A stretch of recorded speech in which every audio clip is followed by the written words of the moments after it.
What is your name, please? My name is Henry Morgan. My name is Bess Myerson. My name is Bill Cullen. And my name is Betsy Palmer.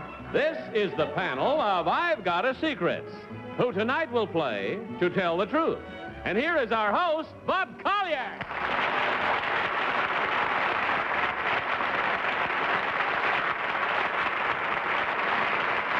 Thank you very much. Welcome once again to Tell the Truth. Good evening, panel. Good evening, Mr. Collier. And a warm welcome to you. As most of you already know, tonight is the night of the big switch, when the, as you see, I have the, I've got a secret panel on my show on Tell the Truth, and the Tell the Truth panel is over immediately following this show. They'll be on the I've Got a Secret show, so be sure to watch. You'll enjoy that. We're brought to you tonight by Anacin, the headache tablet to relieve pain, so relax tension, calm nerves. Anacin. Panel, you ready to play To Tell the Truth? No. No. All right, let's meet our first team of challenges.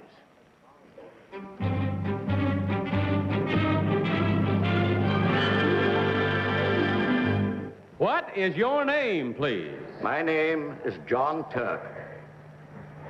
My name is John Turk. My name is John Turk. Panel, please open your envelopes, if you will, and follow along. I, John Turk, am a member of the British royal household. My post is a traditional one and was held for 40 years by my father before me. I perform my duties only once a year. Each July, I round up all the swans floating about on the Thames River and separate those owned by the Crown from those owned by the vintners and those owned by the dyers. Each summer, my swan uppers and I capture and separate some 150 swans, half of which belong to the Queen. My official title is Swan Keeper to Her Majesty Queen Elizabeth II of England. Signed, John Turk.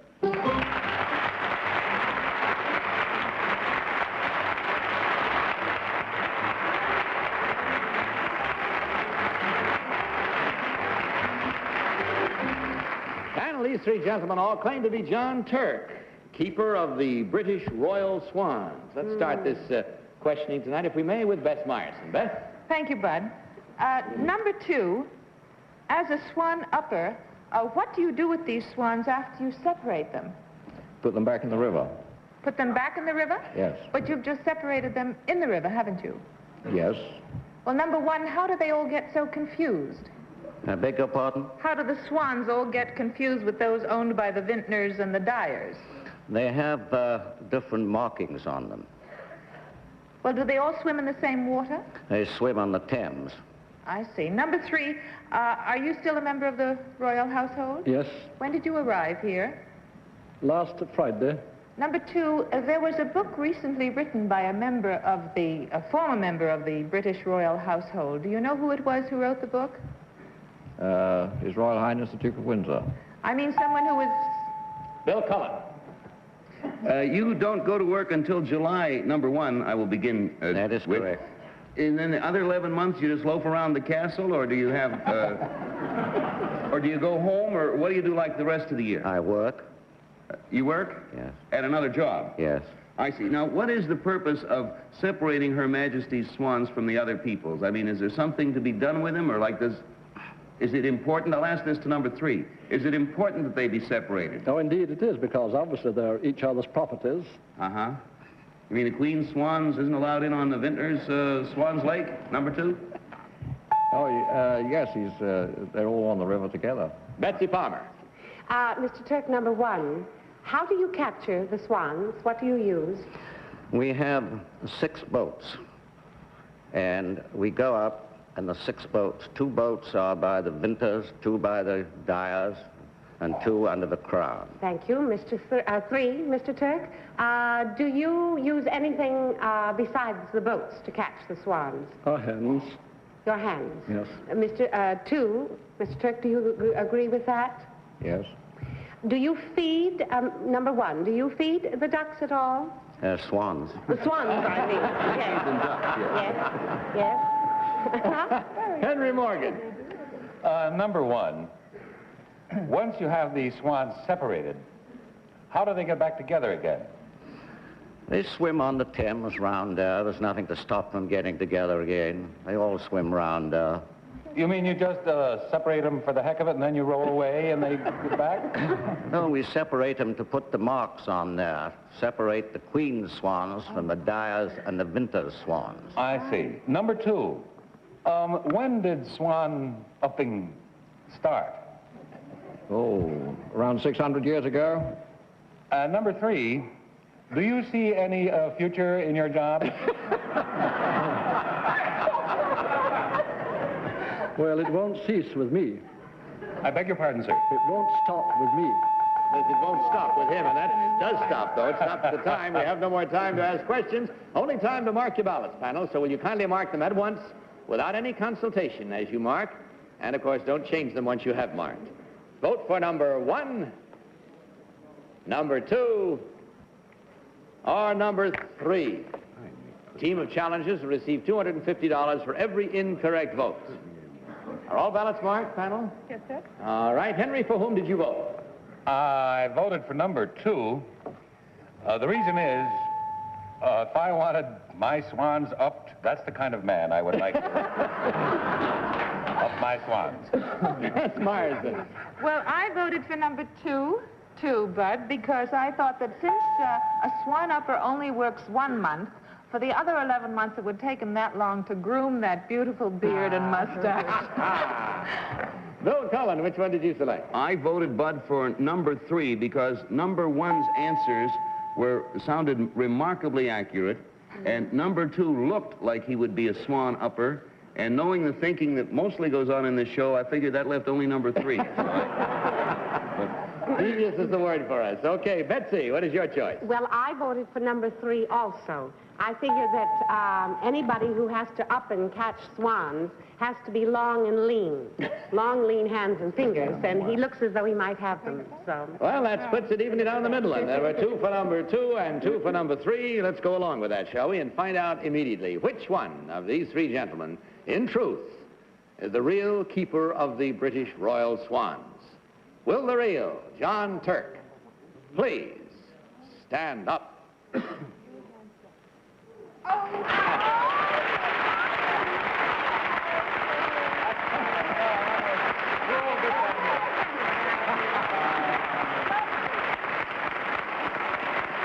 Thank you, sir, very much. Just for the record, what do you do the rest of the year? What sort of employment? I'm a boat builder. A boat builder the rest of the year. That keeps you close to the same water. Indeed it does, yes. Number 1, what is your real name and what do you really do? My name is Rex Carthew. I'm a retired business executive, at present working as a volunteer at the New York Hospital. Thank you, sir. And number 3, what is your real name and what do you really do, sir? My name is Jack Fallon. I'm here preparatory to opening in Europe and England a chain of Mr. Donut stores.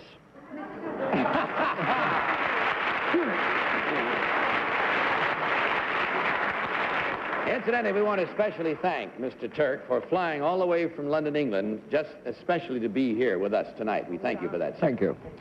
Well, in checking the score, we find that you did well. There were 2 incorrect votes, and those are the ones in which you are most interested, and that's twice $250 or $500 you get to divide. And on your way out, there will be a gift package of all the fine products from the makers of Anison. Thank you, gentlemen, very much for joining us. Goodbye, and God bless you.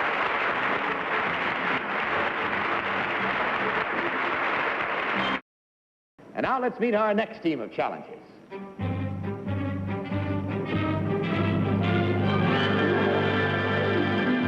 What is your name, please? My name is Patricia Salmon.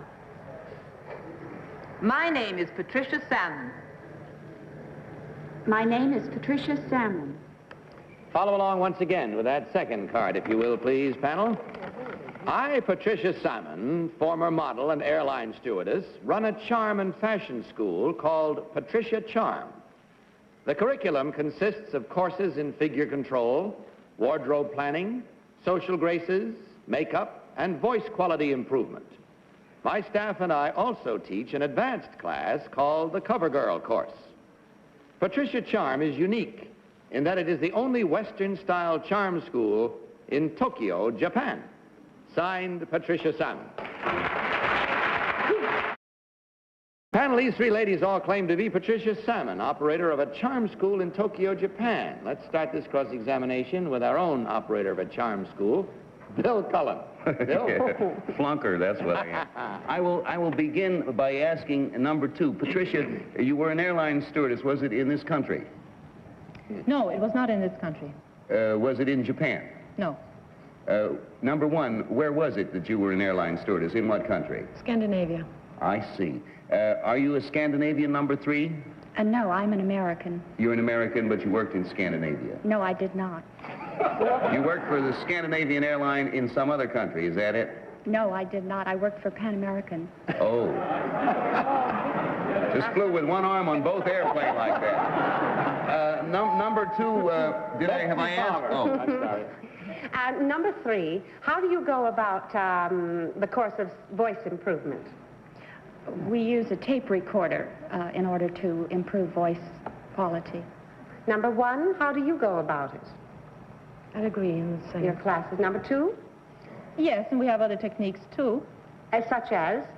Just ordinary teaching of how to talk. Mm-hmm. And what is the aim in voice culture? In voice culture in this particular country, it's to brush up the English. Number 1, do you teach the Japanese their native language, or do you teach... No. What do you teach them? English. Number 3, what do you teach them? English. Pan American. Henry Morgan. That's my boy there. Number 1, you have a charm school in Tokyo, Japan. Yes. How's a nice girl like you doing in a place like that?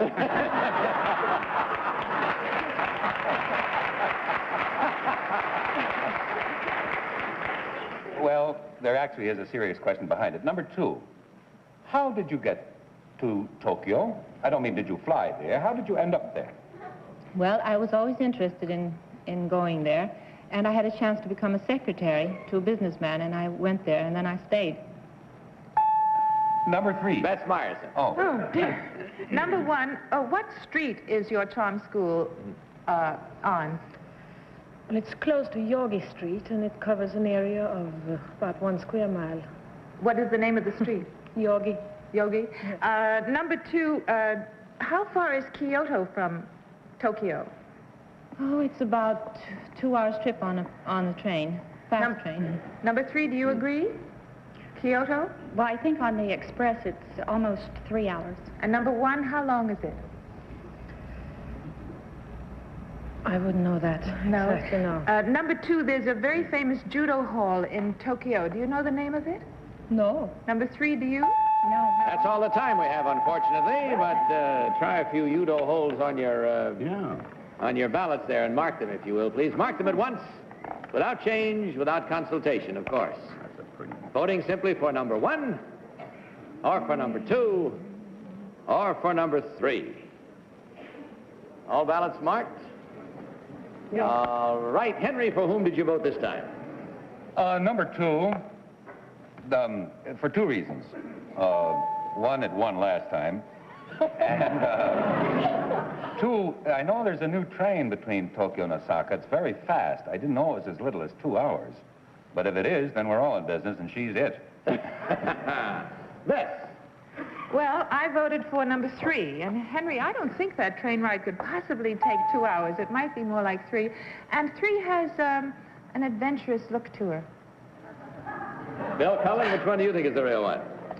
I voted for number 2 because I don't know nothing about trains, even here. But I voted for number 2 because number 3 crossed me up in the airline, and also because number 2 sounded like she had voice training. That I'm just basing it on that. It's probably quite wrong. I thank you. Betsy, which one is your choice? Well, I voted for number 3 also.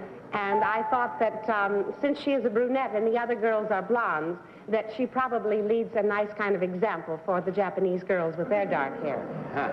Now, that doesn't make any sense. Well, you've divided up again exactly as you did before. There are, this time, 2 for number 2, 2 for number 3. All right, let's find out how right or wrong that may be as we learn now which one of these young ladies, in truth, owns and operates a charm school in Tokyo, Japan.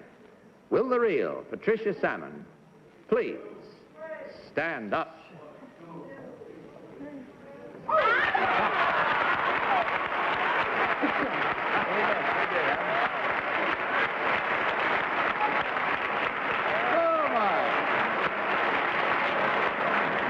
Number one, what is your real name and what do you really do? My name is Kina Lagwal, and I'm a student in New York.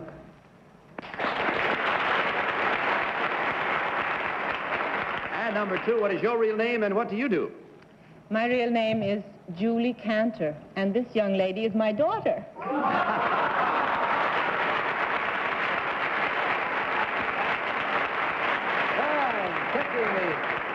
Score, we find that happily again for you, there were two incorrect votes. And that again is twice $250 or $500 that you get to divide. We hope it brings you great joy. That comes to you, of course, on your way out. You will receive also a gift package from the makers of Anison of all their fine products. Thank you for joining us. Good night, and God bless you.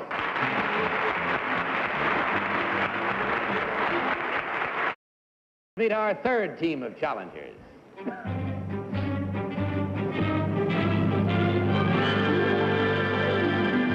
What is your name, please? My name is Richard Spencer. My name is Richard Spencer. My name is Richard Spencer. Again, follow along, if you will, please, panel, on your copies of this one. I, Richard Spencer, am an undergraduate at Harvard. I am the editor of the college humor magazine, The Lampoon.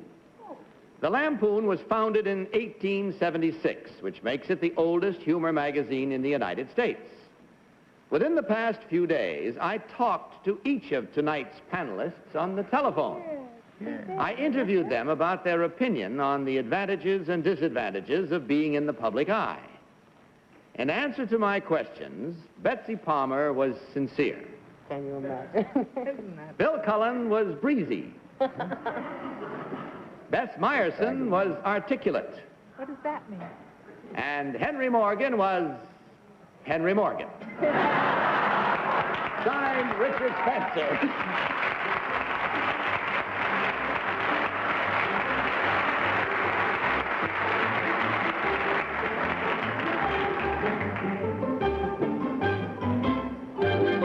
These three young men all claim to be Richard Spencer, editor of the Harvard Lampoon. Let's start with Henry Morgan. Henry? Number one. Number one, well, when you phoned me, what time of day was it? About 1:30. 11:30? 1:30. 1:30. 1:30. Number two? Yes, that's right. I didn't ask you yet. That's not what I was going to ask. I wanted to ask you, when you phoned, was I at home? No, you weren't. Number three, was I at home? No, you weren't. Oh, that's cute. Number one, what is the description given in Boston of the difference between a Harvard man and an MIT man? It's a common one, and it's been done for 100 years. I'm afraid I haven't heard it. Number two, did you ever hear of it? Oh, sorry. Bess Myerson. Number two, where was I when I first spoke to you?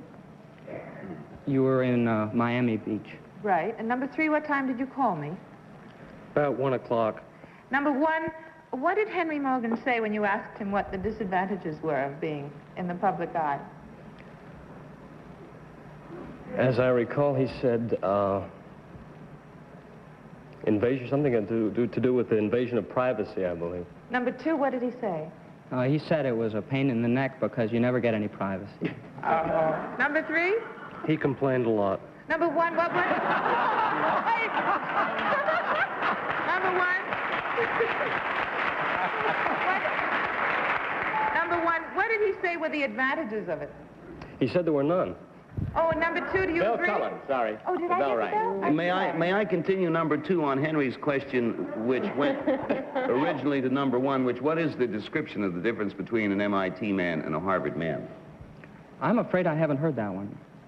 It was a long time ago, Henry, wasn't it, when you heard that? Must have been a long time. Yes, a whole other age. Number two, who answered the phone when you called me? Which time? The first time. Some woman. I don't know who. Oh, Bill.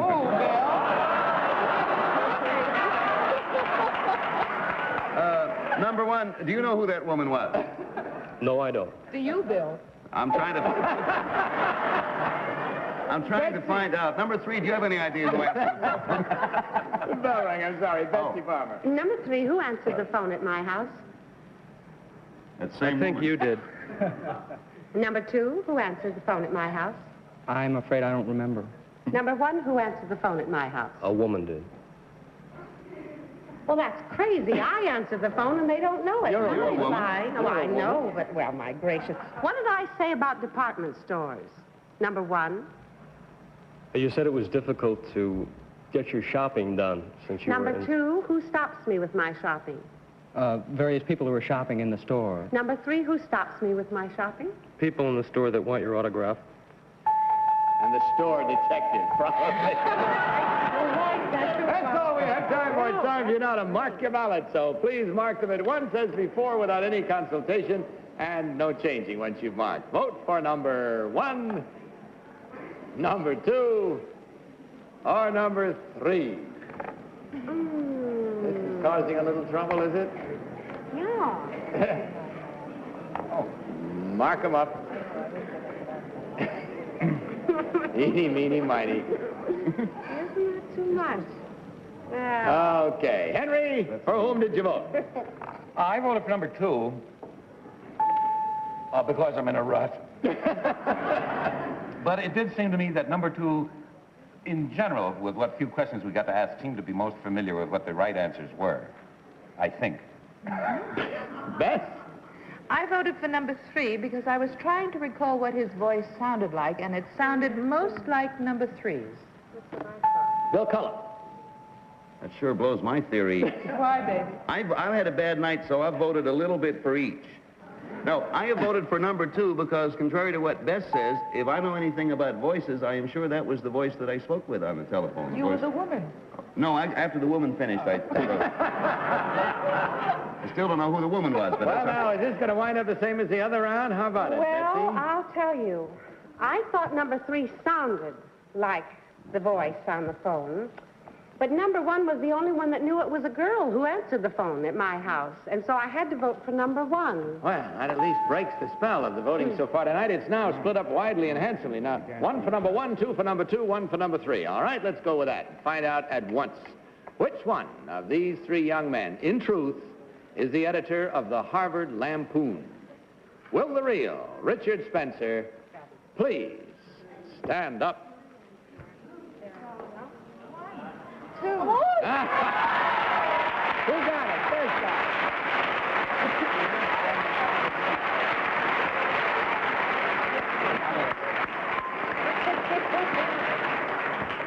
Did you ever find out who the lady was at Bill's?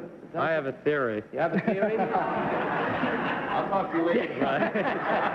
Bill, but I'm sorry. I was very curious to know what Dick is going to do with the answers we gave him. We just used them.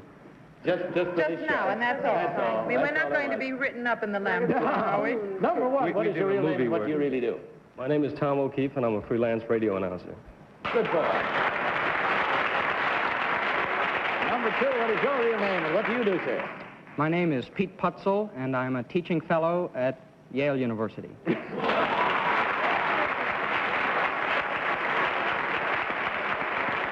Well, in checking the score, gentlemen, you did well. The best so far tonight. There was 3 incorrect votes. That's 3 times $250, or a total of $750 you get to divide.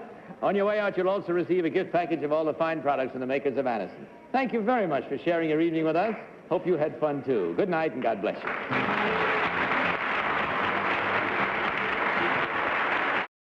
We have time for tonight. Good night, panel, and thanks for a good time. Glad to help out, Bud. I only hope Tom, Peggy, and Kitty and Orson do as well on I've Got a Secret, so it's coming up next. You'll be sure to watch. Good night to all of you. Good night for Anison. Don't forget to join us this time next week, and in the meantime, don't forget to tell the truth. Bye. To Tell the Truth is a Mark Woodson, Bill Todman production.